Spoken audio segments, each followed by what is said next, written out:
The year was 1913. Woodrow Wilson was president, and powerful banking interests, who had been trying for years, finally achieved their long-term goal of a silent coup d'etat by taking control of the American government. The first thing they did to accomplish their takeover was convince Secretary of State Philander Knox to lie to the American people and tell them that the 16th Amendment, the Income Tax Amendment, had been legally ratified by the states when it was not. The bankers knew that this tax would ultimately end up in their pockets. Because of this fraud, the American people were led to believe there was now a tax on their labor. Congress and the president are completely aware of this fraud, and it was even cited in a recent court case.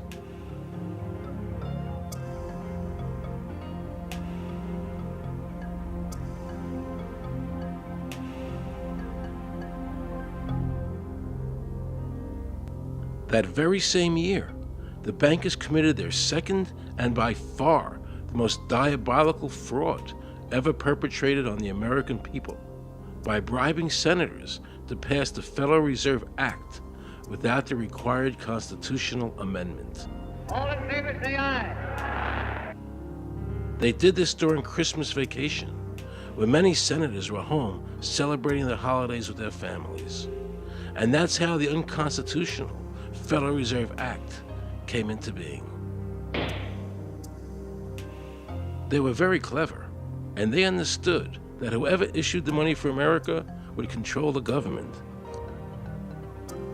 The bankers won, and the American people lost, because most politicians will sell their soul for $1.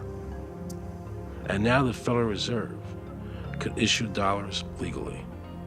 As Mayer Rothschild said, "Give me control of a nation's money supply, and I care not who makes its laws." He knew that he and the other bankers would now control the laws of the nation. Government gave these bankers one of its most important powers, and now had to borrow money from them and pay interest to finance the government. So the American people were forced to lower their standard of living and pay a graduated income tax to the government, just so the government could give these bankers more profits. President Woodrow Wilson, who signed the Federal Reserve Act into law, later said, in regret, "I am a most unhappy man. I have unwittingly ruined my country. A great industrial nation is now controlled by its system of credit. We are no longer a government by free opinion, no longer a government by conviction and the vote of the majority, but a government by the opinion and duress of a small group of dominant men." The Federal Reserve was created by Congress in 1913, and it was entrusted with the power granted originally to the Congress by the U.S. Constitution to coin money and regulate the value thereof.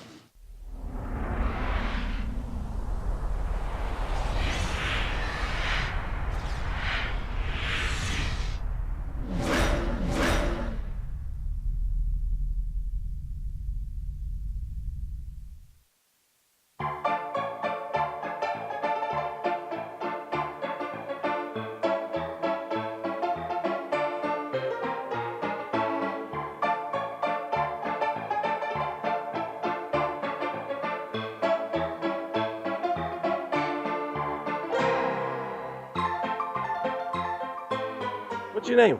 Jan Crafting? Hi, Jen. I'm Aaron Russo. I produced the movie Is this a joke? Am I gonna No, make no, it no, it's look not a joke. foolish? Okay, good. No. I produced the movie Trading Places with Eddie Murphy and The Rose with Bette Midler, many movies, and I'm doing a feature film. And my film was about my quest to find out whether or not people pay income taxes. Do you pay an income tax? Yes, I do. You do? Yeah. Have you ever seen a law that requires you to pay an income tax? Have I ever read it? You mean in the page, black and white? No, no. So you pay the income tax, I assume? Of late. Well, actually, no, I didn't file last year, but Okay. I'm sorry, is this on film? No, I paid my taxes. My question to you is, have you ever seen a law that says you have to pay an income tax?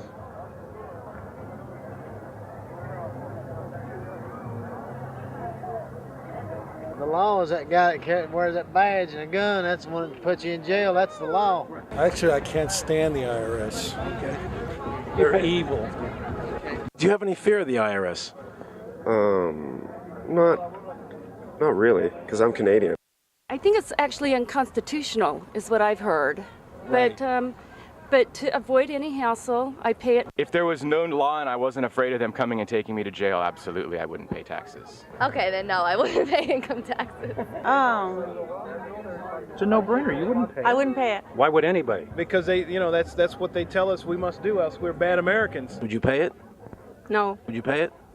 No. Why would you pay taxes if you're an actor? What if I told you that all your money that the income tax that's paid into the income tax just goes to pay the interest on the national debt? That's incredible. That's truly incredible. I thought it was for infrastructure and all the other stuff. The income tax is not legal because it would be a direct tax and it is not apportioned as the Constitution demands. If it's against the Constitution, then why are we doing it?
I really expected that, of course, there's a law that you can point to in the law book, the code, that requires you to file a tax return. Of course there is.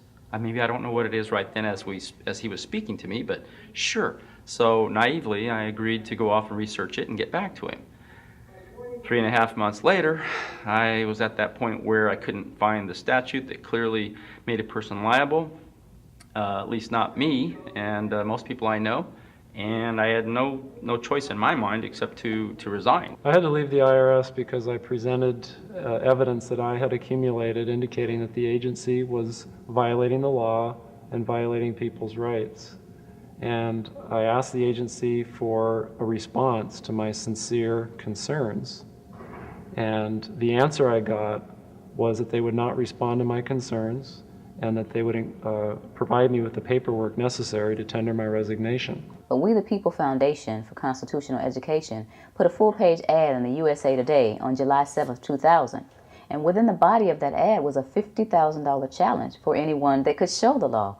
And to me, $50,000 is a lot of money. So I went after that and did the research based on the fact that I thought, let's put this baby to bed. I'm hearing all these rumors. I'm going to kill 2 birds with 1 stone. I'll answer these people's questions that are asking me, and then I'll win this $50,000. And, based on the research that I did throughout the year 2000 and that I'm still doing, I have not found that law. I've asked Congress, we've asked a lot of people in the IRS commissioners, helpers. They can't answer, because if they answer, the American people are going to know that this whole thing is a fraud. I was surprised to hear these highly trained and decorated IRS agents telling me there was no law requiring American citizens to file a 1040 or to pay an income tax on their labor. I haven't filed an federal income tax return since I left. I have not filed a tax return since 1999. Approximately 67 million people don't file an income tax return. I made a decision to go to Washington so I could attend the We the People Foundation press conference. They were going to serve a class action lawsuit on the IRS, signed by over 3,000 people, because the IRS has refused to show the law that makes Americans liable to file a 1040 or to pay an income tax on their labor. I was very curious as to why the IRS refused to show the law, as it seemed such a simple thing to do. Yet I was skeptical about the Foundation's claims. There had to be a law, right? I mean, we've all been told over and over and over again that we had to pay income taxes.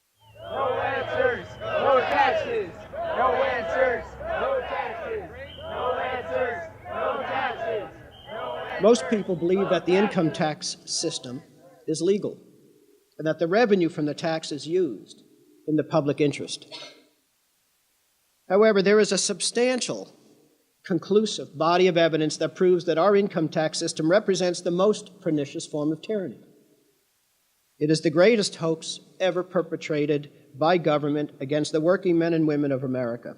American citizens, along with the Foundation, have been asking the IRS to specifically provide them with the underlying legal foundation upon which they administer and enforce the personal income tax laws in our country. At the national level, when people would attempt to contact somebody of a much higher authority, say the commissioner, same kind of thing. They would get answers that were in effect non-answers. There are a group of people standing outside today who assert that no law requires you to pay taxes and that you will not answer their petition to the government as to whether they're required to pay taxes.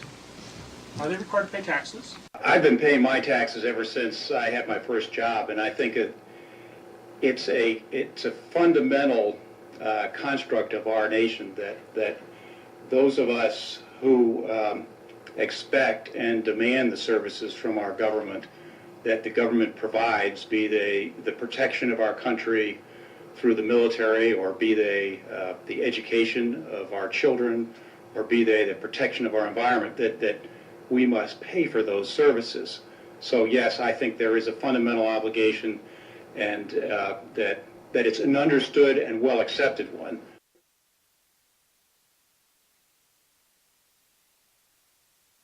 Joe Bannister and I had a meeting in the White House with President Clinton's economic advisor, Jason Furman. He accepted the remonstrance for the president. On June 2nd, I called and spoke with him. His words were, "We have decided that the issue of the legality of the income tax is not a high priority matter for the White House, and we will not be participating in any conference on the subject."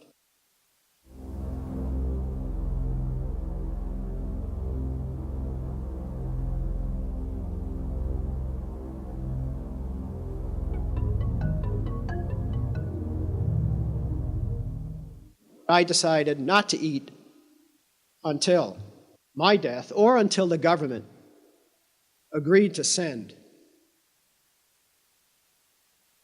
their experts to meet with the experts from the tax honesty movement. And with the help of Congressman Bartlett, a deal was made.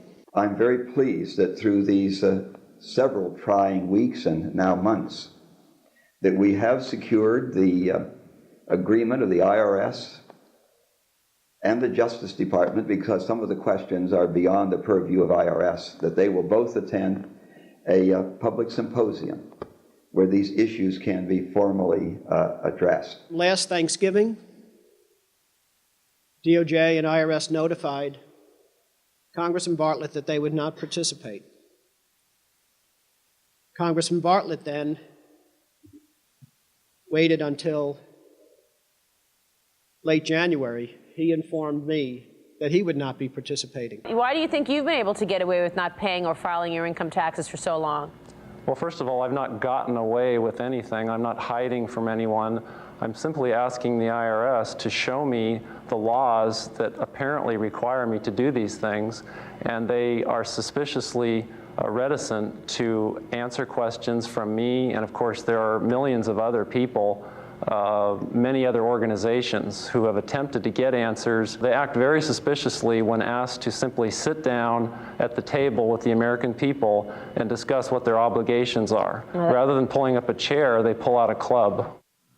As a matter of fact, David K. Johnston of the New York Times asked Terry Lemons of the IRS, why won't the IRS answer the questions set forth in the petitions from the American people. Mr. Lemon's response was, the government is answering the questions through enforcement actions in the courts. This is a very chilling remark on the government's use of brute force instead of civility and logic. The federal government itself refuses to provide the American people who are coercively being subjected to this extraction of their private property without any underlying legal justification. There is no law that requires the average American worker in the private sector to pay a direct unapportioned tax on their labor and compensation for services. There is no law. The march will stop in front of the IRS building. They are now going to serve a class action lawsuit on the IRS. Very courageous. My name is Charles Bell, and I'm here to serve this complaint on behalf of the American people to the Internal Revenue Service. The complaint is accompanied by an affidavit that's under the hand of Robert Schultz. Case was served.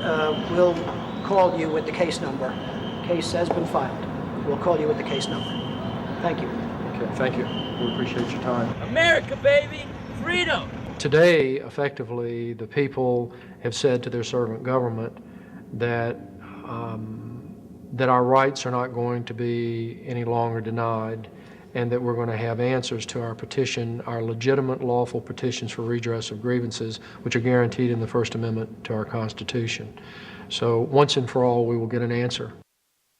On August 31st, 2005, federal judge Emmett Sullivan ruled, the government does not have to answer the American people's questions, even though it is guaranteed in the First Amendment. Our courts have made a decision that government does not have to show the law that it enforces.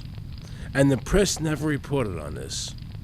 Have we given this judge the authority to overrule the Constitution, the very foundation of American life?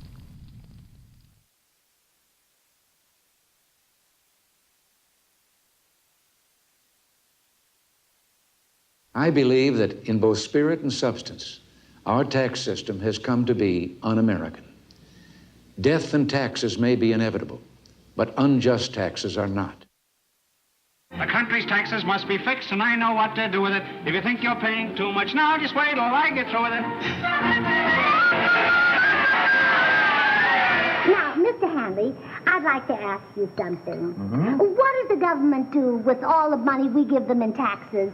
When President Reagan was elected, one of the first things that he did was appoint a blue ribbon panel of business people headed by Peter Grace, and is commonly referred to as the Grace Commission. And their job was to research all the various areas of the federal government and make a report. One of the quotes from the Grace Commission is, 100% of what is collected is absorbed solely by interest on the federal debt. All individual income tax revenues are gone before 1 nickel is spent on the services taxpayers expect from government. If we pay the salaries of the congressmen and the senators, we're supporting them, aren't we? Well, yes. Yeah. Well, then why can't we list them as dependents and deduct them? We've been brainwashed. People have been told, that you need this income tax system to fund government, which is absolutely ridiculous. I mean, my question is, well, if that's true, how did we fund government from 1776 to 1913? The main purpose of the income tax is not to raise revenue, but to redistribute wealth and to control society. A lot of people might say, well, gee, if there wasn't an income tax, what would happen to education? They don't understand that education is paid for the most part, out of state and local taxes, your property tax. People might say, well, how are we going to build and maintain our highways if there's no money coming into the government? We need our highways. There is a tax on every gallon of gasoline that people buy. Proceeds from the income tax do not pay for highway construction. The amount of money that we spend on defense is exactly equal to the amount of corporate income tax, which is quite legal and quite constitutional. I think we should not want the income tax for several reasons. One is that It is the instrument of totalitarianism. It is the means by which the government can manipulate people and put you into a condition of servitude. Every year, you give the federal government a form that says, here's how all my money worked. If you lie, you could go to prison. So you're required to give them a financial statement that under, the force of law could put you in prison if it's not impeccable, right? And under the law, they're supposed to do the same. They're supposed to give you back a financial statement that says, here's what we did with your money. Except you comply and they don't. In fiscal 99, the Department of Defense had 1.1 trillion of undocumentable adjustments.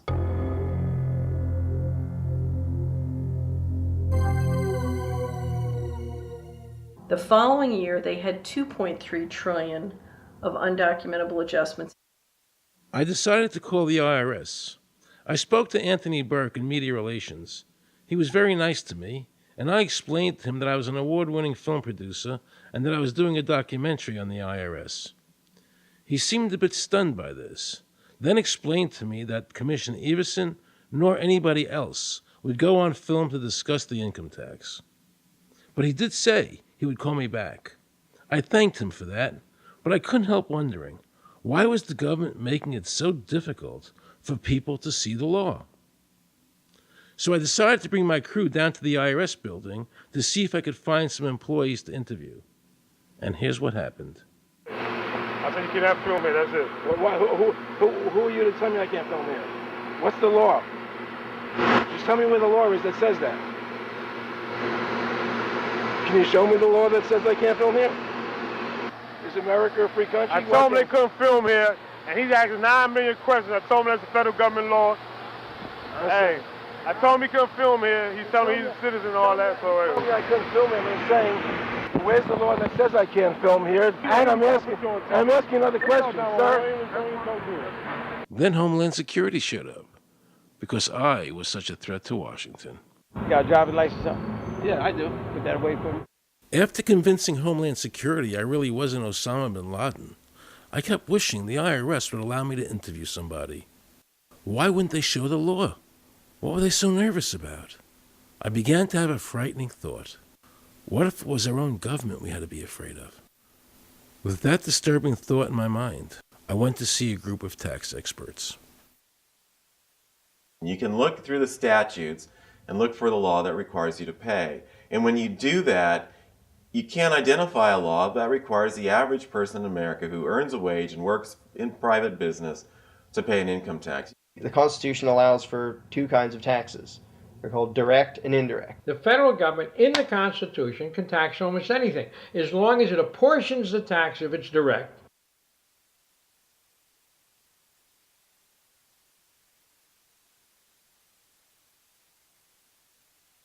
The indirect tax is, for example, an excise tax. I can avoid the excise tax on gasoline. I can choose to ride my bicycle. I can avoid the excise tax on tobacco. I can choose not to smoke, or I can grow my own tobacco.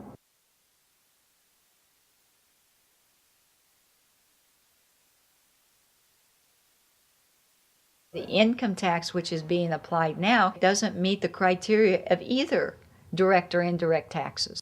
The IRS claims that in 1913, the 16th Amendment, the Income Tax Amendment, allowed the government a third form of taxation. What was the Supreme Court's ruling on that? The Supreme Court in the case of Stanton versus Baltic Mining. I mean, what could be clearer than this?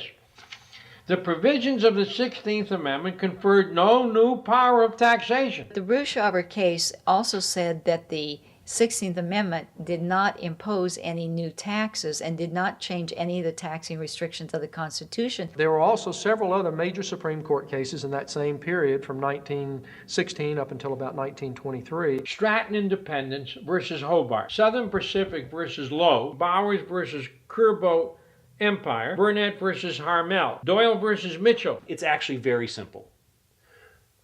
Congress tried to enact an income tax in 1894. The Supreme Court said that's unconstitutional. When the Supreme Court says something is unconstitutional, it's unconstitutional. They tried again in 1913, and the Supreme Court said the 16th Amendment conferred no new power of taxation. So, if they didn't have it then, and they didn't get it, they don't have it. There is no constitutional basis for a tax on the wages of Americans living and working in the 50 states of the Union. Period. End of argument. I have a letter here from Daniel Inouye's office of the United States Senate that says, based on the research performed by the Congressional Research Service, there is no provisions which specifically and unequivocally require an individual to pay an income tax. Period. End of story.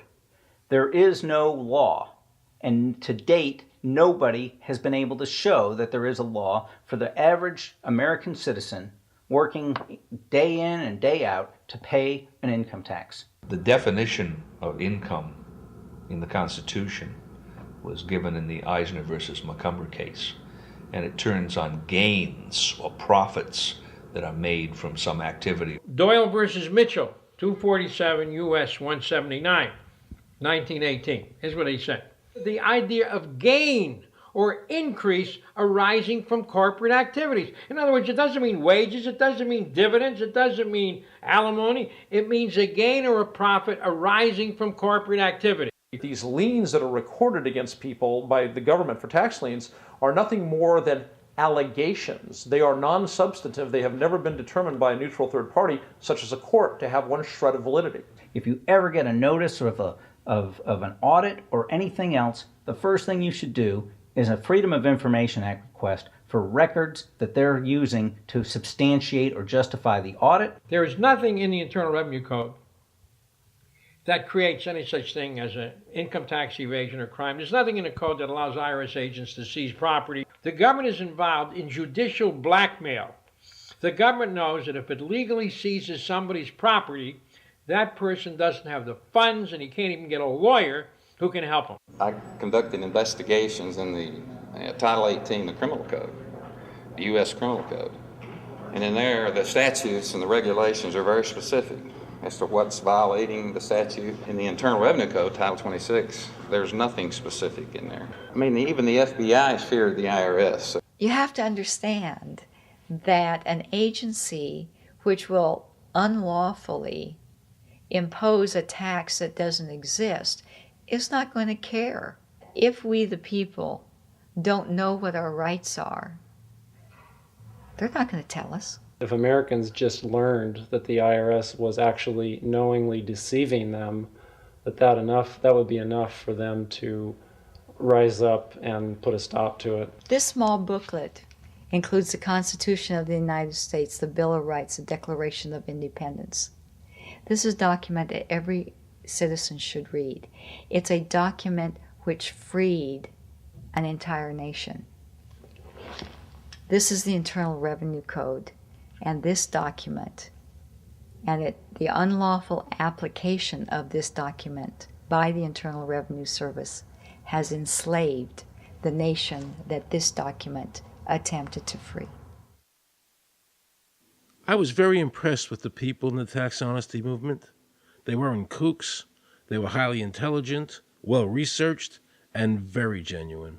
I was wondering why I never heard about all these Supreme Court decisions in the media. So I really wanted the IRS's point of view, because to get the true story, it was imperative I hear both sides. I kept wishing Anthony Burke would call me back. He seemed like an honest man. I then proceeded to call my message machine. Hi, this message is for Aaron Russo. This is Anthony Burke at the Internal Revenue Service. Let me suggest some people that you might want to think about talking to. One would be Don Alexander, who's a former commissioner who's here in town in Washington. Another would be Sheldon Cohen, who is both a former commissioner and former chief counsel. All those guys, I think, can answer your question about, where in the tax law it says that you have to pay taxes. Wow, good news, I thought. So I called Sheldon Cohen because he used to be the IRS commissioner, he wrote the tax code, and he was also general counsel to the IRS. He is a true expert, and I couldn't find a better person to answer my questions. He graciously agreed to my interview. The reason I'm doing this documentary is because there are many people in America today who believe that there's no law that requires them to pay an income tax or file a 1040. And there are many people going to jail for it, fighting over it. The Internal Revenue Code is authorized by the 16th Amendment. I think it should be clarified. I think government should be transparent to the people. Why doesn't the IRS commissioner sit down with them and just explain it in clear English? Why? I don't think they really care. They don't think. I think they're just playing word games. You don't think they're sincere people? No, I don't think they're sincere people. What does voluntary compliance mean? And why does the IRS code say it's voluntary to comply, not mandatory? That's a word euphemism we use. We use voluntary compliance when we talk about traffic signals. Most people, at 2 o'clock in the morning, do you stop at a red light? Yeah. Is there a cop there? Well, sometimes I don't. Well, I do, and most of us do. Most of us do. Right. But that's voluntary compliance. That was a complete perversion of logic. Traffic laws state that it is mandatory to stop at a red light. The IRS code says it's voluntary to comply. Mandatory and voluntary are the complete opposite of each other. Yet he wants us to believe that they mean the same thing.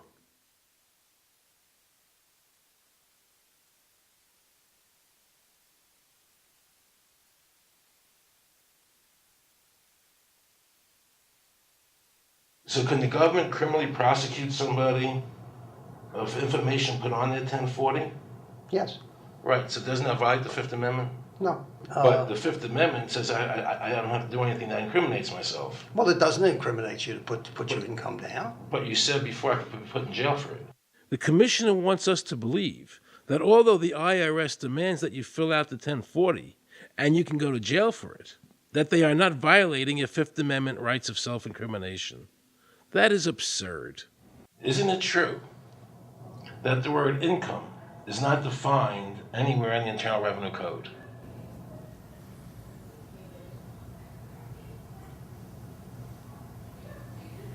The law says that the government has a right to tax income from any source derived. So, but the word income is not defined in the code. It just says income without a definition of what income is. That's right. Correct? Yeah. But there are many different kinds of taxes. Well, how can an American citizen know what income is if the code doesn't define it? If they're paying an income tax... Because the courts have all defined it. Do you remember what constitutional attorney Edwin Vieira said? The definition of income in the Constitution was given in the Eisner versus Macomber case, and it turns on gains or profits that are made from some activity. So the Supreme Court has ruled income is not wages, it's not labor, it's gain from corporate activity. I believe that a man's labor is his private property. That's your view, but it's not the law. The Supreme Court's even said your labor is your private property. When I go to work for somebody, it's a trade. It's an even exchange. I do some work, you give me some money.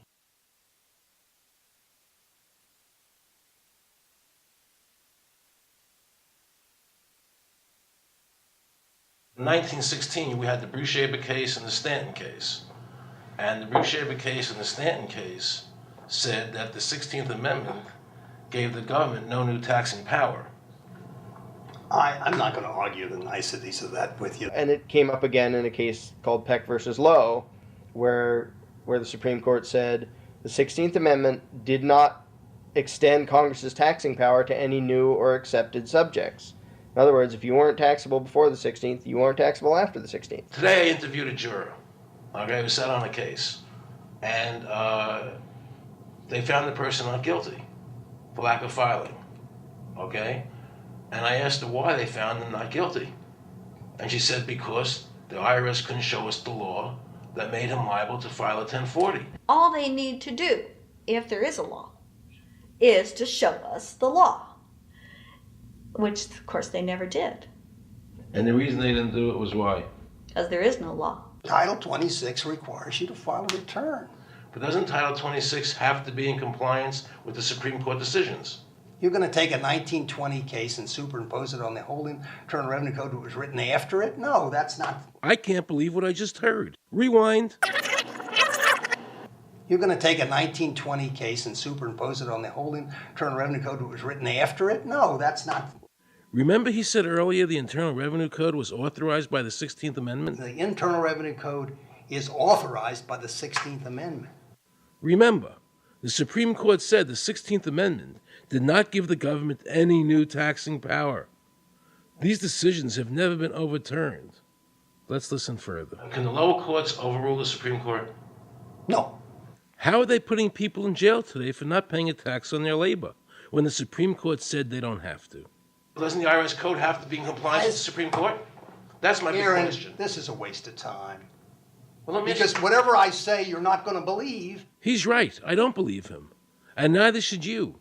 He wants us to believe we should obey the IRS code, which is being enforced in violation of the many Supreme Court decisions. If the Supreme Court made a decision... Thank you, Aaron. I think we're finished. I'm sorry, Mr. Cohen, you're doing that. Well, I'm sorry that you constantly re-argue the point. You're liable because the law says that you're liable, and the courts say the law says you're liable, and that's why you're liable. You see, he's talking about the lower courts, who are not in compliance with the Supreme Court, as they have to be. Doesn't the court have to be in compliance with the Supreme Court? The Supreme Court has so held. Where? You caught me unprepared. I'll come back. Well, I don't want to do that. But let me ask you a hypothetical question. No. You're making silly arguments here. Why is the Supreme Court decision a silly argument? Well, because it's inapplicable. That made my heart stop. He just said Supreme Court decisions do not apply to the IRS. That's the behavior you would expect from a totalitarian country, maybe China or Russia or Cuba, not from America. They're just making up the law as they go along. Now I knew the tax honesty movement was right. The IRS thrives on intimidation and fear, not by law. It's no different than a criminal protection racket, using force to extract your money from you. Then the former IRS commissioner, now working at a prestigious Washington law firm, threatens me. Watch. Aaron, you understand Yiddish. Gornisht helfen. For those of you who don't understand Yiddish, that means nothing will help you. Now it all became clear. I understood why the IRS wouldn't go on camera and talk about where the law was. I understood why all the senators I called refused to be interviewed. There is no law. And now you know what our political leaders and the courts have known for decades and have tried to cover up. The United States Constitution strictly forbids a direct, unapportioned tax on the wages and salaries of American citizens. The United States Supreme Court has consistently ruled that the income tax is a tax on profits and gains, not on labor and wages. On behalf of the American people, I challenge the IRS to show me a statute that allows a direct, unapportioned tax on the wages and labor of the American people. And if I'm wrong, I will give my most humble apologies to the IRS. If the IRS is wrong, and there is no law, then every person who's been jailed should be let out of jail immediately, and any assets seized should be returned to their rightful owners. If this is a nation of laws and a free country, then the IRS should show the law to the American people. I felt an overwhelming need to understand why juries were finding innocent people guilty of not filing a tax return when there was no law requiring them to do so. So I went to talk to Marcy Brooks, a juror who used her common sense and did not allow the judge to railroad the jury into a guilty verdict.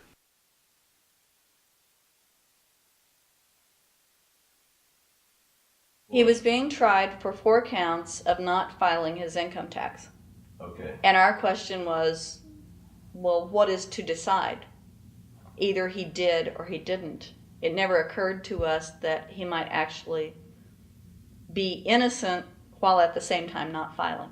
In the federal government, it is not a felony not to file taxes. Finally, they said, okay, if we're going to get this guy, we're going to have to put it in the state. They called up the IRS agent, Agent Craner. Craner? Yeah. Robert Craner? Mm-hmm. This is Ken Doherty. He's also an investigator with the Illinois Department of Revenue.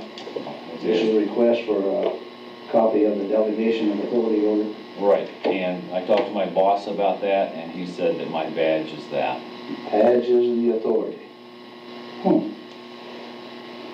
I thought it had to be in writing. The last question that the defense asked him was, did you write any of this down? And Agent Craner looked right at him and right at us, and he said, I never wrote anything down. And yet when we saw the video, there he was, writing notes, you know. And so I'm thinking, okay, at this point, the judge is supposed to say, Agent Craner, it is clear that you have committed perjury. It wasn't even noticed. It finally came to the climax. Mr. Harrell looked right at the prosecutor, and he said, I will tell you the same thing I have told over and over again to government officials. You show me the law that requires me to file a tax return, and I'll be glad to do it. And again, I ask, under what is the requirement that you claim I'm required to do these things? And the requirement under the regulations is what section? My question to you is, what particular act are we discussing here that I am liable to do these things that you claim I'm liable to do? Your exact question would be again? Okay, what is the section that what? But I guess I'm still not understanding your question, Mr. Harrell. Well, you must be familiar with what that you have the police powers to enforce. Yes. The prosecutor absolutely ignored him. And he started slandering Mr. Harrell.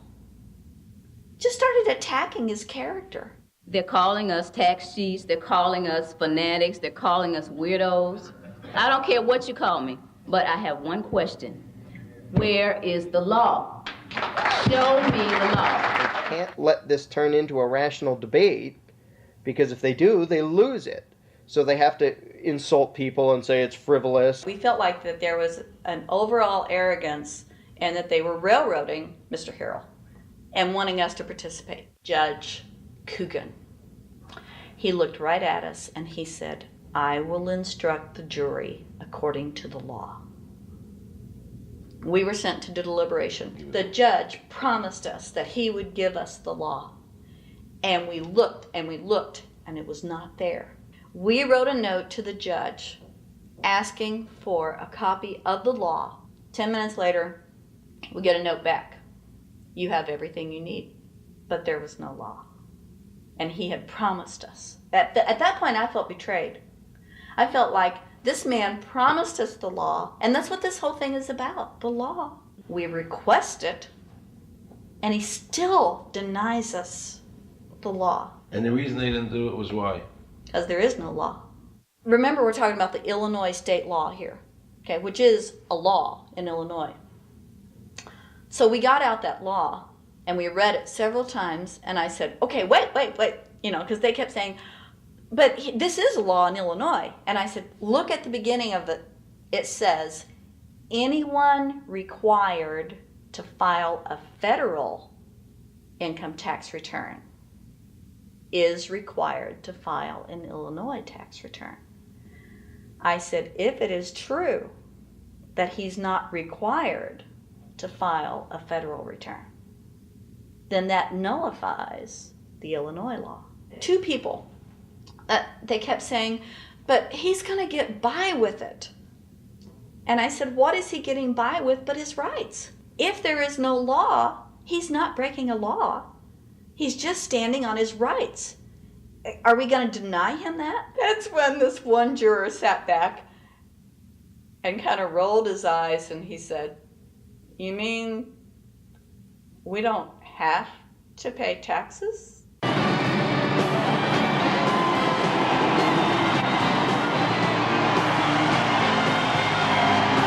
All of a sudden we realized that this trial was much bigger. And the ramifications of this trial were going to be so broad if it actually got out. I mean, it's like we had just discovered this great government secret. And so when we came out for the delivering of the verdict, the judge was, I'm sure, even at this point, I'm sure he still thought we would give a guilty verdict. And the reason I say that is because of the look on his face when the first not guilty was read. His face just turned white.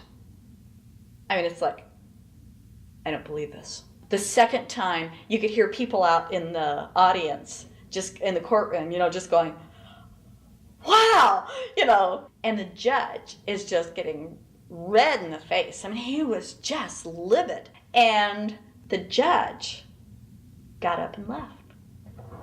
I sat there and I thought, this truly is a victory for the people.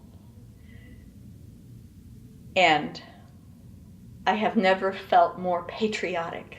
And I knew that we had done the right thing. I looked at that man, Mr. Harrell, and I thought, the system might not work all the time, but this time, for that man, it did.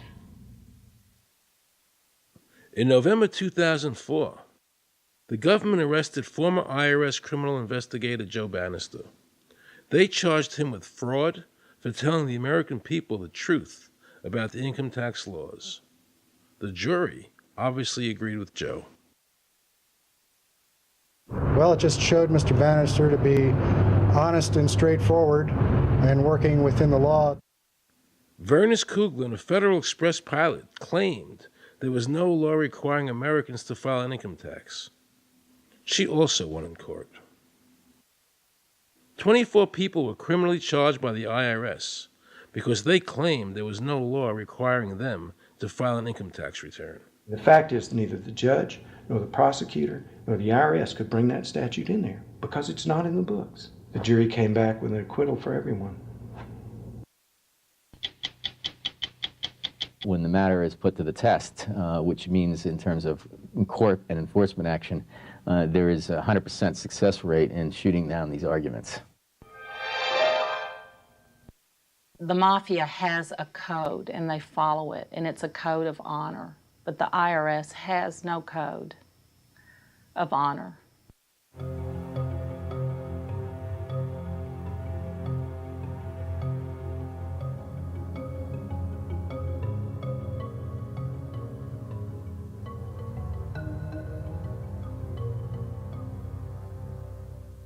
Meet Judge Dawson, a federal judge presiding over the Irwin Schiff tax case, who denied Irwin the ability to prove to a jury that there was no law requiring Americans to file an income tax return. He denied Irwin the right to prove to a jury there was no law by stating, "I will not allow the law in my courtroom." But the judge made sure the government never had to show the law as written by telling the jury, "You must follow the law as I give it to you." Nobody can know what the law is because the law is what the judges say the law is. The lower courts today will not allow people, especially in tax cases, to bring in Supreme Court decisions as their evidence.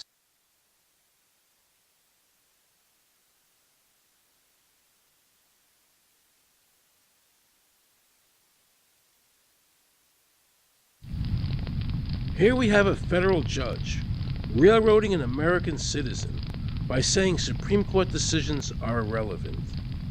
And again, nothing from the press defending our freedoms.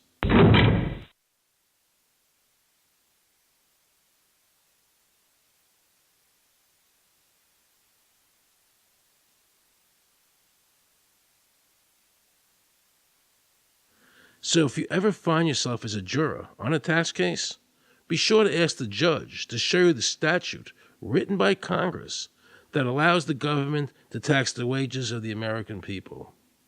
If the judge can't show you the law, then how can you possibly, in good conscience, convict someone and destroy their life?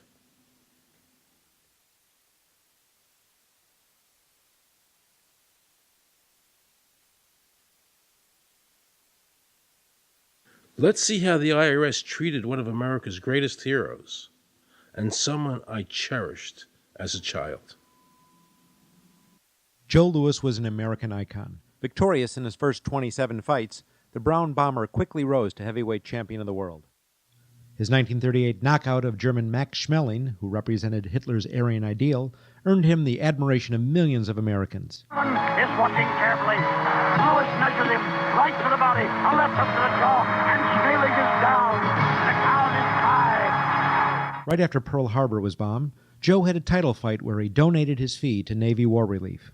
Well, I'm not working for nothing. I'm working for my country, and I think that's about the greatest piece of work that anybody can do. Well, I certainly agree with you for that, but you're turning over an awful lot of money. Well, we all turn over a whole lot for this country at this time. Joe volunteered for the segregated army and defended his title while in the service, this time donating his normal fee to Army Relief. I'm only doing what any red-blood American would do. Since the checks were in Joe's name, the IRS taxed him on their full amount, even though he never saw a penny of it. At the end of the war, Joe was awarded the Legion of Merit. But what most people didn't know was that the IRS was charging him $50,000 a year in interest alone on his debt. When Joe's beloved mother died, leaving him $600, the IRS immediately seized it. They also confiscated all of his children's trust funds. Joe was forced to continue fighting until he was 37 and out of shape, just to pay off his ever-mounting debt to the IRS, which grew to $1 million, $100,000 a year just in interest. At the end of his life, Joe was forced to become a greeter at a Las Vegas hotel just to make ends meet. It was a shameful thing to see a man like him, great fighter, great human being humiliated and destroyed in this manner, because after all, when you owe Internal Revenue money, no matter what you have, they take away from you. And they took a lot away from Joe Louis.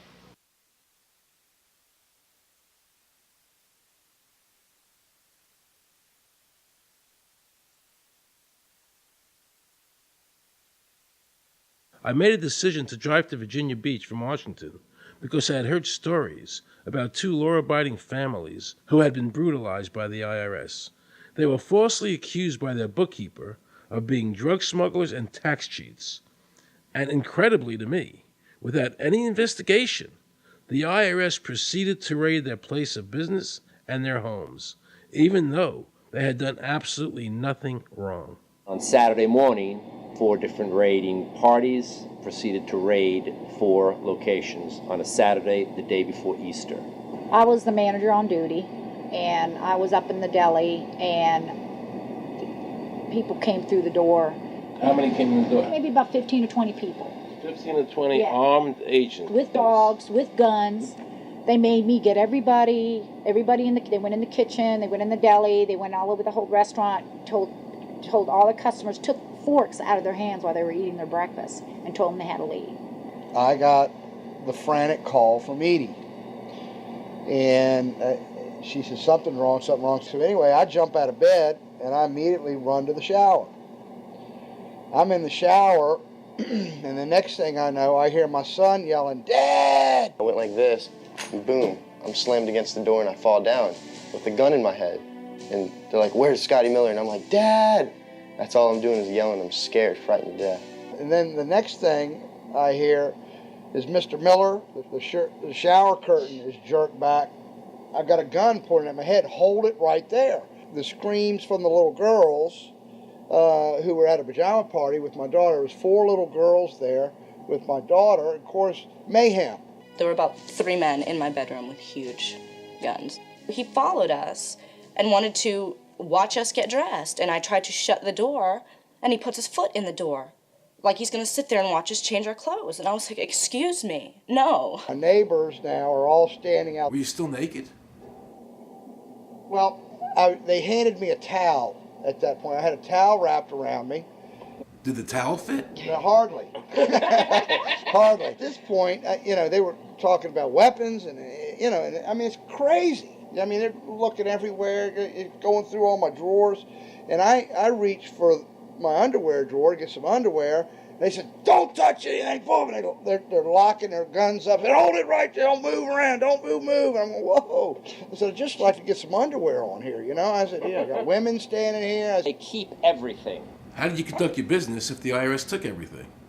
We had to do it out of a shoebox so we could keep going because we requested these things, and I'm told that the government's really not, once they do raid and so forth, they're supposed to at least let you, until you're charged with something, continue your business. This wasn't the case. They kept everything. So you were never even charged? Absolutely not. Charged with what? And when you speak IRS, the whole world shrivels up. The whole world gets fearful to a point where let's not talk about it. I testified in front of Congress. I would like to know why this dark entity known as the IRS has come into my life and refused to leave. I raised my children with a zero tolerance for dishonesty. And now they must hear allegations that I am a major drug dealer and a tax cheat? A lot of people out there being abused, and a lot of people saying, look, I'll pay it. Just go away. Just go away. When all that happened, we had to file bankruptcy. We've had cars taken away from us, kept my daughter from going to college. Do they ever think about the lives that they just destroyed? They think about the ruination of homes and property? No. In this case, we would have never thought this could happen to us. We've never done anything wrong. How can this happen in America when, in my case, personally, I thought that I was doing everything right? I've served my country. I've been to college. At least I've done something in my life. I got a speeding ticket one time. I paid my taxes for 40, 50 years, whatever it was. I've never been audited. What happened here? I had this really uncomfortable feeling in the pit of my stomach as I was thinking to myself, how did America transform itself from being a truly free country with a servant government where our individual rights were protected by our Constitution to being a country that talked about being free but really wasn't? The change started when the Federal Reserve came into existence and America adopted one of the major planks of the Communist Manifesto by bringing to America this central bank. The very same people that backed the Federal Reserve System also backed the graduated income tax, a second plank from the Communist Manifesto. You know that the Federal Reserve is a private bank and not a government agency? No, I wasn't aware of that. It's a private bank? That would scare me quite a bit. What if you learned that the Federal Reserve makes money off the taxes you pay? How would you feel about that? Angry. Like I'm feeling right now. I would feel cheated by my government. I'd be angry. It's really frustrating that we're paying money for something that isn't benefiting us in any way whatsoever. Kind of sucks. They're pretty much in control of everything. I decided to drive back to Washington to see Dr. Ron Paul. He had been a congressman for over 20 years. I had met him previously in 1998 when I was running for governor of Nevada, and I knew him to be an honest and sincere man, and I thought he'd be very helpful in letting me know what the future holds for the American people. Who owns the Federal Reserve? It's secret, and we can't find out what's happening. But the Congress created it, and it's not authorized in the Constitution. The government borrows money from a private corporation using the name Federal that prints United States on it, and then it pays back to the Fed, which is owned by private banks. We don't know who all those private banks are. The money that the government is paying back to the private bankers is the money that comes from you and me. Why in the world would the American government borrow money and pay fees on it when it has the authority to make the money itself interest-free? The Federal Reserve is no more federal than Federal Express. I've never seen a full list of ownership for the Fed. I don't think anybody has. The government works for a private bank, and the private bank works for its owners, the true masters. People talk to me about, the issue of Republican versus Democrat, as if they don't get it. And I say, look, here's the way you get it. It's organized crime. All you do is you call the Republicans the Genoveses, and you call the Democrats the Gambinos. The people at the top, they treat it like a crap game, like it's their crap game, like they're making lots of money. Occasionally, somebody at the table shoots each other, but the moment anything threatens their crap game, they all unite to protect it. They're both controlled by the same financial, economic, and corporate interests. Once the banks get into the picture and they form a partnership with the government gives them the legal power now to create bank-issued money backed by the coercive power of government to require everybody to accept that bank money. In the course of the last century, they have converted this nation from a nation of independent freeholders to a nation of employees. And they're just one step away from being serfs. Most people spend the great bulk of their money for taxes, interest, and inflation. And all of that money goes to these two groups that comprise the cartel and their partner, the federal government. It's not a coincidence. So if Congress used its legal authority to shut down the Federal Reserve System, the American people would be much better off. Government should create, issue, and circulate all the currency. Creating and issuing money is the supreme prerogative of government and its greatest creative opportunity.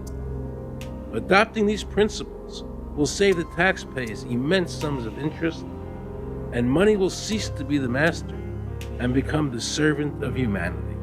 Abraham Lincoln.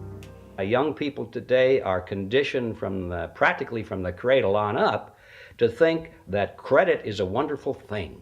You don't want to damage your credit. You want to do what you can so that you can go to the bank and get a good loan. There are no people who own their own property, who own their own houses, who own their own business, who finance their own business.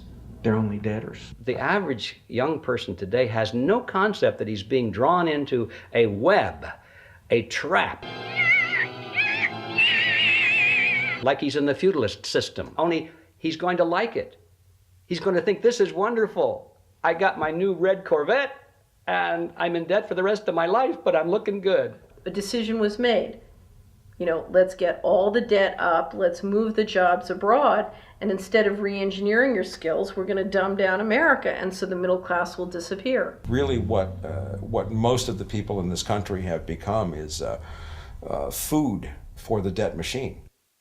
When a person borrows money, it puts a noose around their neck and makes them servant to the lender, which is exactly what the Federal Reserve System is designed to do. And now our Congress, so dominated by the banks, is helping them to entrap people even further by passing new bankruptcy laws, making it more difficult for the people to declare bankruptcy and get a fresh start, while at the same time allowing the banks to charge very high rates of interest. This is the way the Democrats and Republicans, working with the banks, legally enslave the nation. Credit card industry is a huge political contributor. And unfortunately, Can a it certain be number of... It just seems so, like I say, just bald. This idea that credit card industry gives a lot of money to the government, so they will protect them even to the just abject disinterest of their own constituents. That happens kind of a lot. The board of directors of the Federal Reserve System is chosen by the president from a list prepared by the bankers themselves. The process of finding a Greenspan replacement is ongoing and is being managed by a small group of people responsible for coming up with a list of nominees. It's important that whomever I pick is viewed as an independent person from politics. If the American people ever allow the banks to control the issuance of their currency, the banks and corporations that will grow up around them will deprive the people of all property until their children wake up homeless on the continent their fathers conquered. Thomas Jefferson. So the Federal Reserve is actually an illegal entity functioning within government. It's illegal, and what we have given to this so-called agency is the authority to counterfeit money. Do you have any points of view about the Federal Reserve and how the Federal Reserve operates? They just enter something on a computer. Oh, you need 20 billion today. Here's 20 billion, but they got that out of thin air. It came out of thin air, it goes to the Treasury then pays the bills. So it's no different than monopoly money.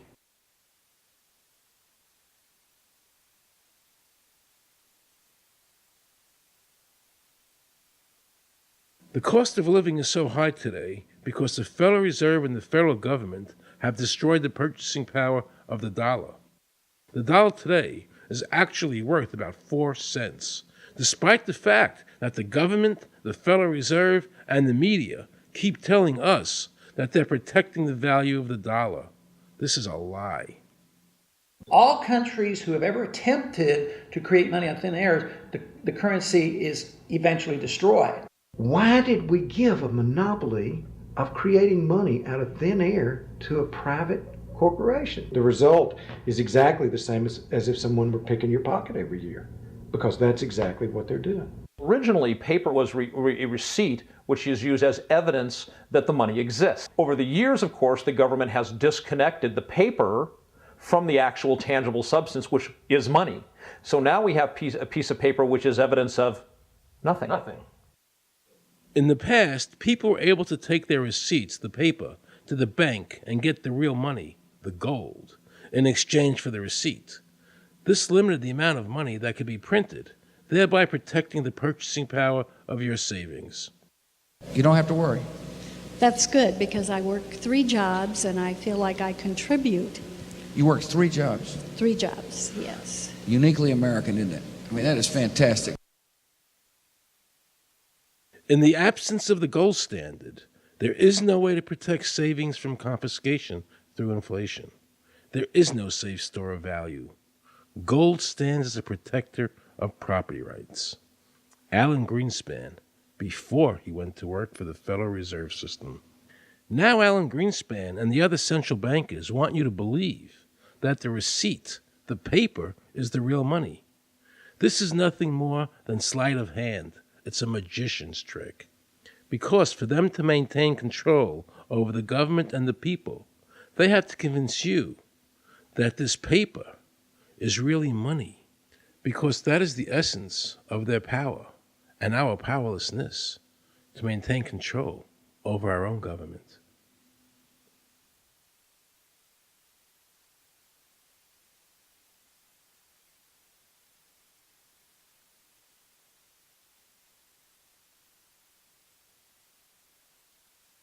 What happened to the gold in Fort Knox? Nobody really knows. When I served on the Gold Commission, I asked them to really, do another audit. I remember it was 15-2. They said, we don't need to audit the gold. It's supposed to be the American people's gold. And so we would like an accounting to tell the American people what is there. I've been told that the Federal Reserve has taken control of the gold as collateral for the dollars they print. They list gold on their balance sheet. How could the Federal Reserve, this private bank, list gold on the balance sheet? They claim they're holding that for the Treasury.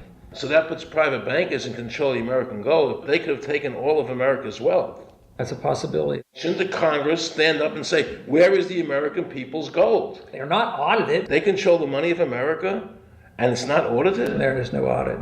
Oh, wait a second. Doesn't the Federal Reserve work underneath the Congress? Congress ignores their responsibility to do any oversight. The president really has no control, nor does the Congress have any control over this cartel. It just has the appearance of control. In the final analysis, the Federal Reserve bankers, with the help of the Democrats and Republicans in Congress, have swindled the American people. They have taken the true wealth of America, the gold, and given us a piece of paper in return. And again, not a word from the press. These frauds are going to continue until Congress is no longer intimidated by the Federal Reserve bankers, and Congress uses their legal authority to shut down the Federal Reserve System and to stop this loss of our freedoms.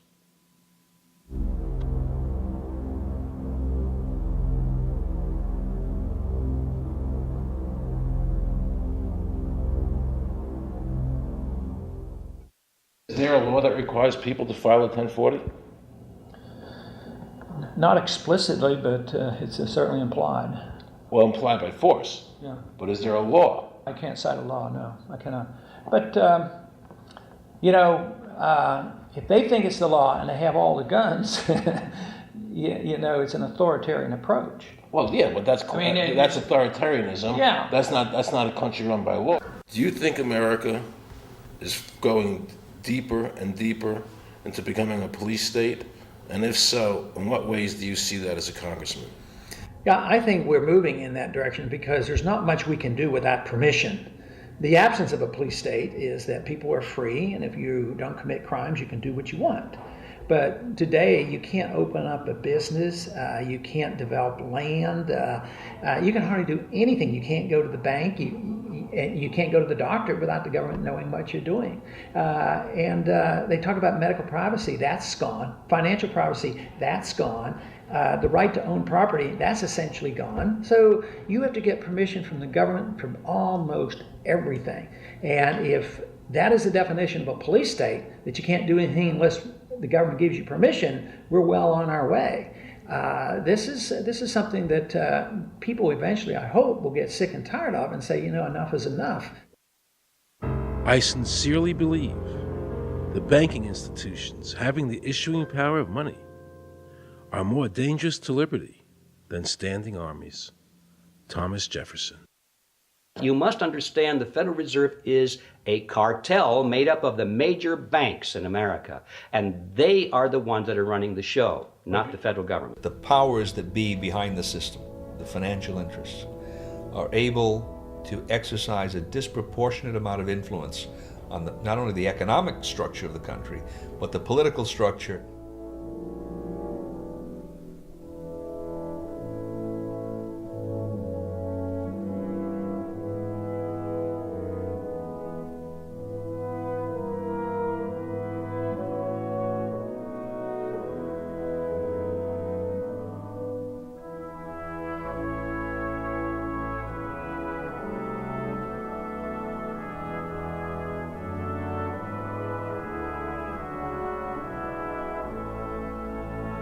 This would be like the ultimate reaching of government into our personal health lives, which would be unbelievable. And not even our government, some, bureaucratic, diffuse, multinational, secretive government.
I just want to assure the American people that, one, I've got the authority to do this. American people expect us to protect them and protect their civil liberties. I'm going to do that. Preserve, protect, and defend the Constitution of the United States. The Constitution of the United States. So help me God. So help me God. So help me God.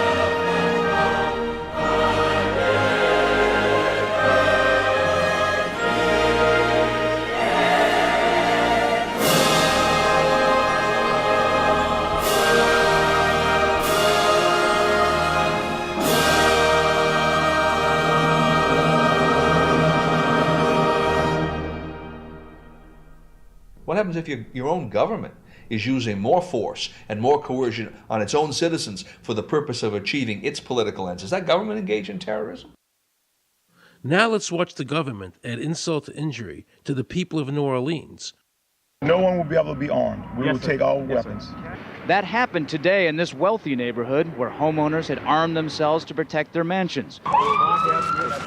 Residents were handcuffed on the ground. In the end, police took their weapons but let them stay in their homes. Wasn't that kind and generous of the government to allow people to stay in their own homes? How thoughtful.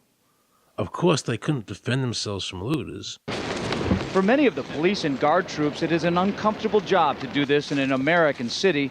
You never expect to do this in your own country. Walking up and down these streets, you don't want to think about the stuff that you're going to have to do. We are losing our right to property. The government is getting more pretext to seize it, using the power to confiscate it with eminent domain. The asset forfeiture laws have proliferated.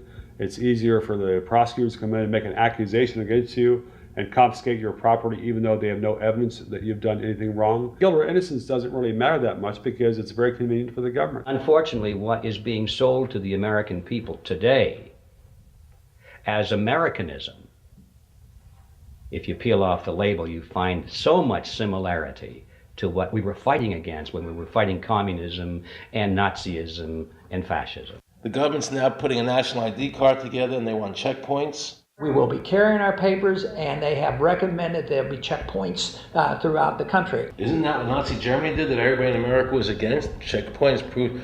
Papers, please. May I see your papers? May we see your papers? I don't think I have them on me. In that case, we'll have to ask you to come along. Wait, it's possible that, yes. Here we are. These papers expired 3 weeks ago. You'll have to come along. Halt!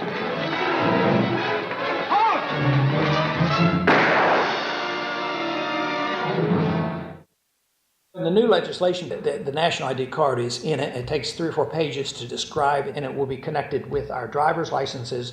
The states will be instructed on exactly what they have to do. Social security numbers will be used. Some type of a physical proof, such as fingerprints or retinal prints, have to be on it.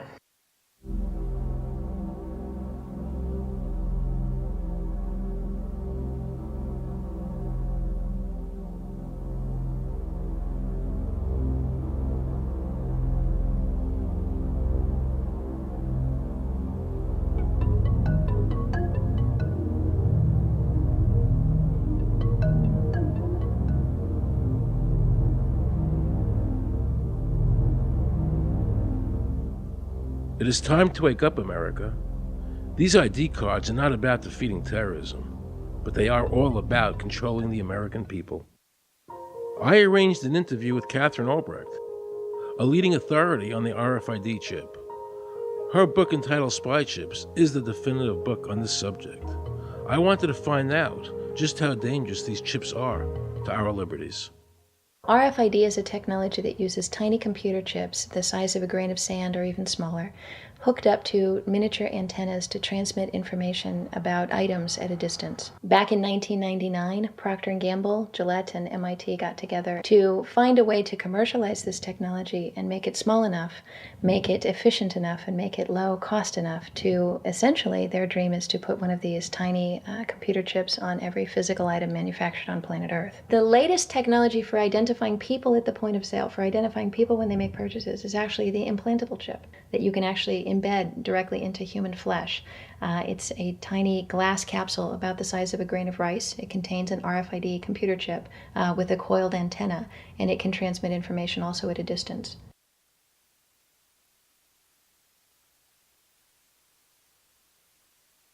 Can a microscopic tag be implanted in a person's body to track his every movement? There's actual discussion about that. You will rule on that, mark my words, before your tenure is over. Homeland Security folks, the Department of Defense, and others have expressed an interest in being able to more closely monitor the U.S. populace. And one way to do that, of course, would be being able to determine who buys what and where they take those things.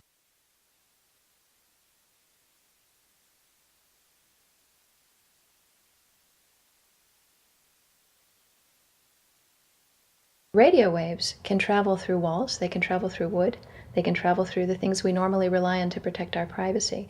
For example, your purse, your backpack, your pocket, anything you're wearing or carrying. Kraft Philadelphia cream cheese has been tagged with RFID and sold to consumers, as have Mach 3 razor products and other Gillette razor products, without the knowledge of the consumer. One of the tiny chips could actually even be the dot on the letter I on the back of the fine print on a package that you purchased. They were talking about having reader devices in every airport, on every bus, on every train, on every port, on every dock. One of the most worrisome applications of RFID are proposals to put them into cash, meaning that you would be able to track every banknote, where it had been, who it had been issued to, and create, in essence, an audit trail. That would essentially take away the anonymity of cash that we now enjoy today. The ATM machine itself, as the money came through the roller device, would be reading each number, and they would know who you are because, of course, you identify yourself at the bank before you take money out. And down the road, when you go to pay at a major retailer, It would also be possible for them, as they're putting the money into the cash drawer, to simply feed it through a little reader device. It would go in, it would tag that number and transfer possession from Aaron Russo, say, to Walmart. Once everything you do is tied down to a single number and there is no longer the ability to pay with cash, then all it takes to render you a non-citizen is to simply turn that chip off. You will no longer be able to really participate in any function in society, including buy food. So through the implementation of the Federal Reserve System, the American citizen has gone from being a private individual who had real money, gold, in his possession that was private, to a citizen who has no privacy because all money is now being digitized. They can deduct whatever amount of money they want out of your digits whenever they want. They can trace you whenever they want. You'll be at their mercy. God forbid we allow this to happen in America. This is absolutely Orwellian. I mean, it's talking about Big Brother looking over your shoulder at absolutely everything you do, every purchase you make, every place you go, every company you interact with. All of that would be reported back potentially to the government.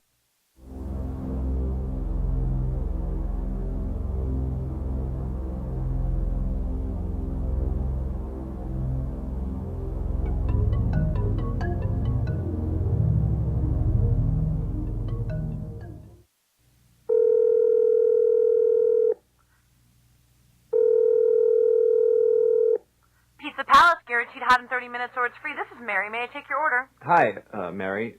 Yes, I'd like to order. Is this Mr. Kelly? Yes? Thank you for calling again, sir.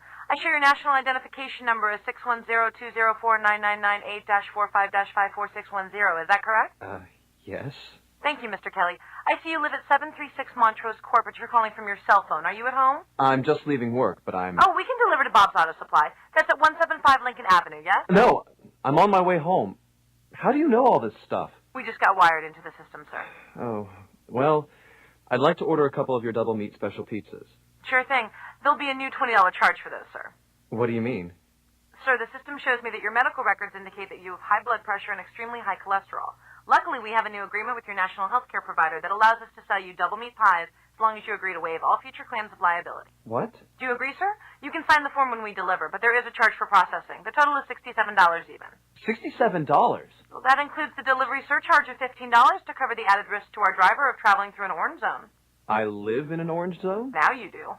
Looks like there was another robbery on Montrose yesterday. You could save $48 if you ordered our special Sprout Submarine Combo and picked it up yourself. Comes with tofu sticks. Those are very tasty, sir. Good value, too. But I want double meat. Well, I'm sure you can afford the $67 then. You just bought those tickets to Hawaii. They weren't cheap, eh? Oh, but I see you checked out the budget beach bum at the library last week. Up to you, sir. All right. I'll get the Sprout subs. Good choice, sir. Gotta watch that waist if you're hitting the beach, eh? 42 inches. Wow. Man, I'd say tofu and Sprouts is, like, required. That's how much? Just between you and me, there's a $3 off coupon in this month's Total Men's Fitness magazine.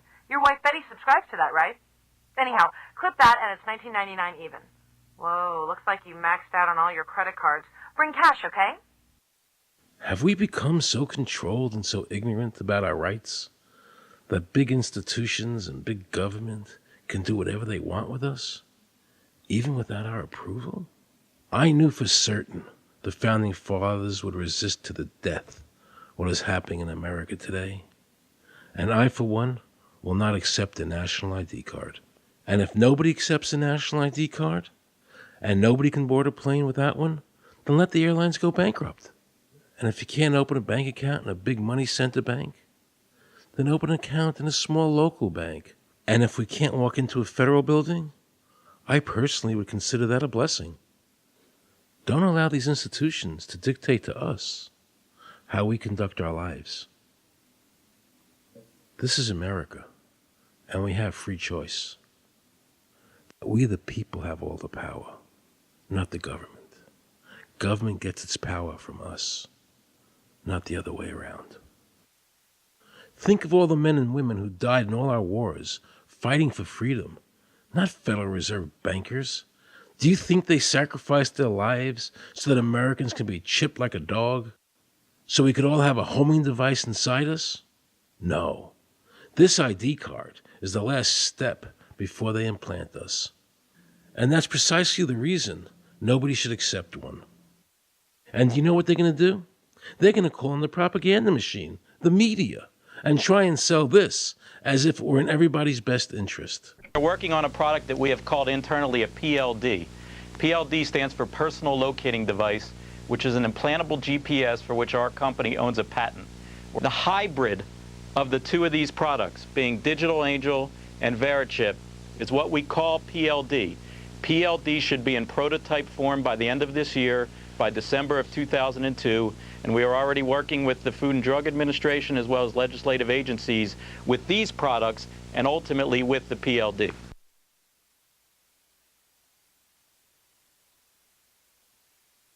We have a Florida family who are really pioneers in a brave new world. They have volunteered to be the first ever to have microchip identification devices implanted into their body. After 9/11, I was really concerned with the security of my family.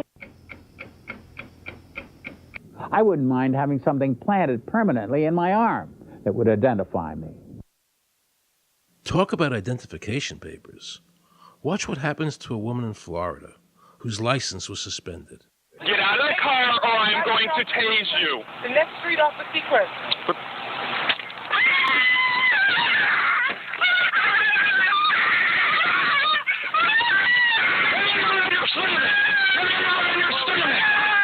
On your stomach. Do it now. Put your hands behind your back. Do it now. Do it now or you're going to get tased again. Do it now. Do it now. On your back. Put your hands behind your back. Put your hands behind your back. I can't. Sure you can. Come here. Ow, ow, ow. Oh, got it. You got blood on your Oh, my God. You tased me and you handcuffed me? Yep, you're under arrest. For what reason? Your license is suspended. All the power is in the people. And to the extent that government becomes alienated from the people, does things that people don't want, power is transferred until you finally come to a police state, totalitarian state, whatever word you want to give it, where the desires of the people really have no consequence. They go out and they vote. Doesn't make any difference which candidate they elect. I'm a programmer. I worked for NASA, worked for ExxonMobil, worked for Florida Department of Transportation. Mr. Curtis, are there programs that can be used to secretly fix elections? Yes. How do you know that to be the case? Because in October of 2000, I wrote a prototype for President Congressman Tom Feeney at the company I worked for in Oviedo, Florida, that did just that. And when you say did just that, it would rig an election? It would flip the vote 51-49 to whoever you wanted it to go to and whichever race you wanted to win. And would that program that you designed be something that elections officials that might be on county boards of elections could detect? They'd never see it. So how would such a program, a secret program that fixes the election, how could it be detected? You would have to view it either in the source code or you'd have to have a receipt and then count the hard paper against the actual vote total. Other than that, you won't see it.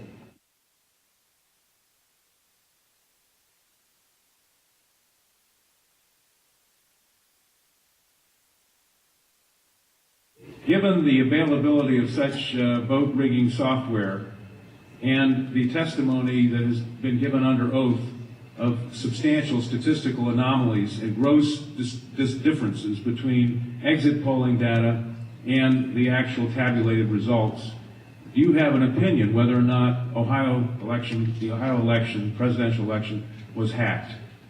Yes, I would say it was. So in other words, there's absolutely no assurance whatsoever in anything with regard to these machines? Absolutely none.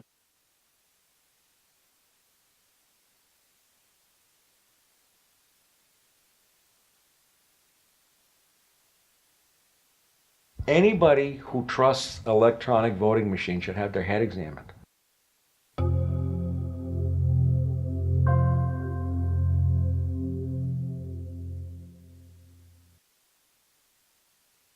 Many of the voting machine companies are owned and operated by foreign agencies.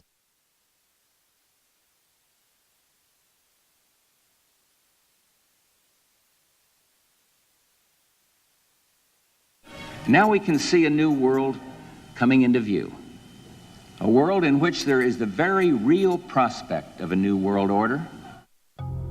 The New World Order will be built, an end run on national sovereignty, eroding it piece by piece, will accomplish much more than the old-fashioned frontal assault. Council on Foreign Relations. We shall have world government, whether or not we like it. The only question is whether world government will be achieved by conquest or consent. Paul Warburg, Council on Foreign Relations and architect of the Federal Reserve System. There's a group that get together internationally and they sort of play God with our money. You think that's part of what George Bush said was the One World Order?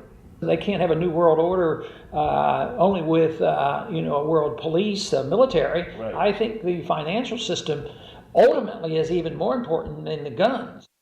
The central bankers of the world are working together to create a one world government, a global police state as sinister as anything George Orwell ever wrote about, where every person on the planet Earth will have an RFID chip implanted, where the bankers and the governments can monitor every transaction you make. A chip in everybody would be the universal monetary system par excellence, because there'd be no escape from it, and you'd be totally under the control of those who issue the electronic impulses in that chip. Their strategies are being accomplished through the World Trade Organization, the International Monetary Fund, and the Bank for International Settlements, which is the central bank for all the central banks of the world.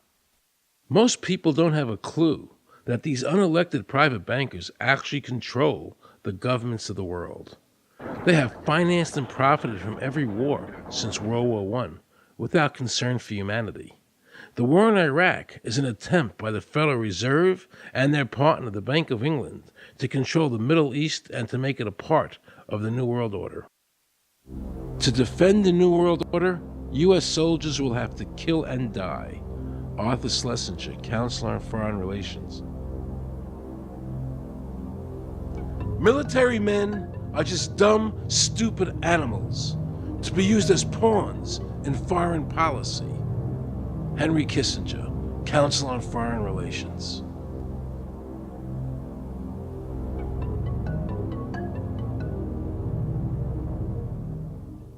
Now let's listen to this quote by Robert Reich, a member of President Clinton's cabinet and one of his most trusted advisors. The dirty little secret is that both houses of Congress are irrelevant. America's domestic policy is now being run by Alan Greenspan and the Federal Reserve. America's foreign policy is now being run by the International Monetary Fund. When the president decides to go to war, he no longer needs a declaration of war from Congress.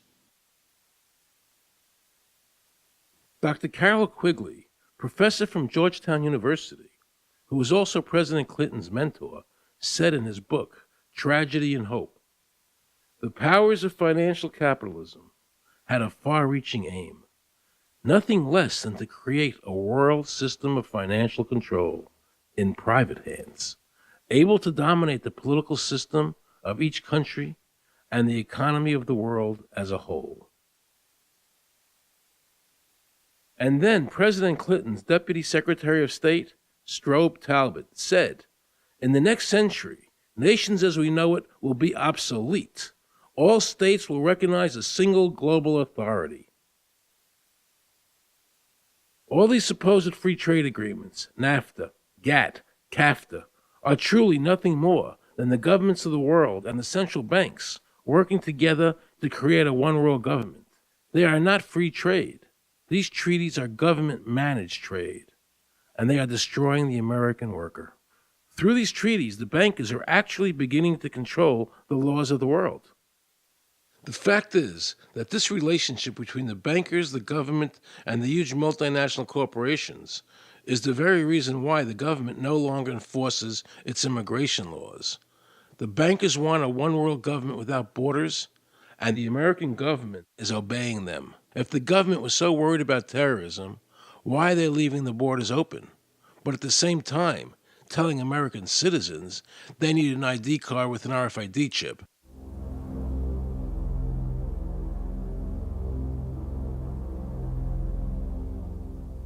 Osama bin Laden could not come over here and limit your rights or my rights to free speech, from search and seizure, from all of these elements in the Bill of Rights. Impossible for him to do that. They could never accomplish that on their own. But through our government, they've apparently accomplished that. Look what happened in Europe. The people that voted down the European Constitution wanting each country to stay sovereign. Yet the private central bankers are pushing the governments forward to make this Constitution happen, even though the people voted against it and clearly do not want a world government nor one European government.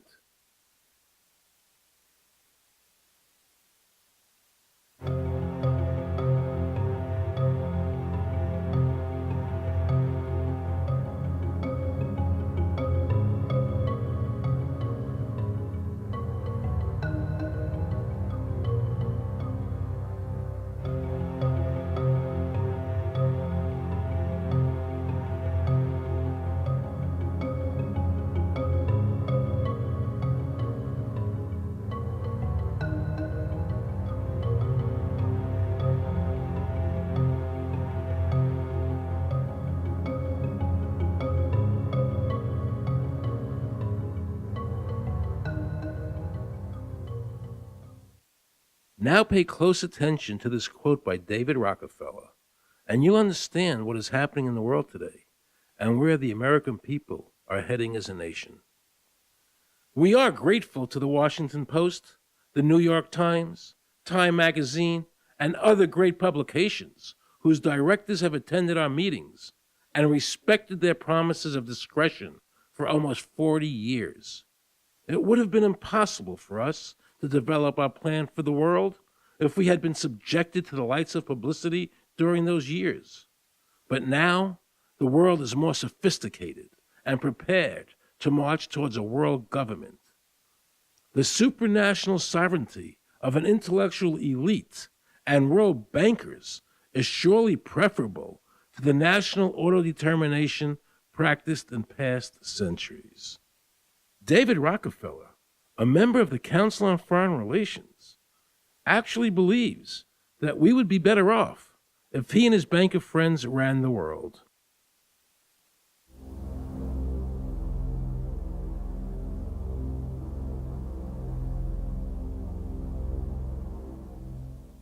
Benito Mussolini had a great quote about fascism. He said that fascism should be called corporatism more properly because it's the perfect merger of power between the corporation and the state. That's how we define fascism. And that's what we're seeing here. The media controls the information that a person gets. In various ways, they can make sure that the average American watching the tube or reading the newspaper is going to come out with a certain mindset. He's going to say, this is good, that's bad, and that's all they have to do. You look at the ownership of corporate media in this country. Who owns CBS? Viacom? Who owns NBC? GE? Who owns ABC? Disney? Americans have been taught to expect their salvation from government instead of recognizing government as the most dangerous threat they'll face in their lives.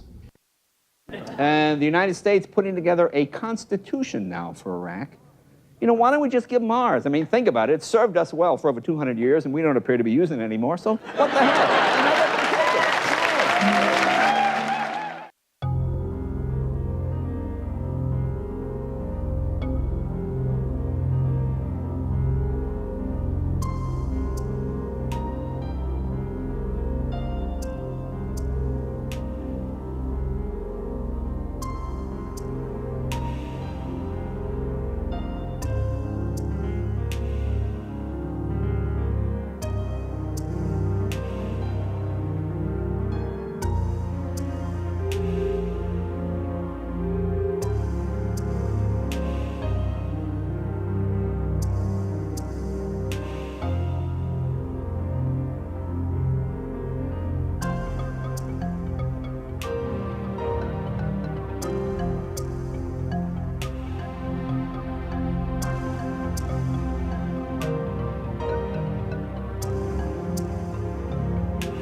I think that the ultimate choice that's being presented to mankind is that it's time to either evolve or perish. Grow up or die. Become adults. Act like adults. Take some responsibility.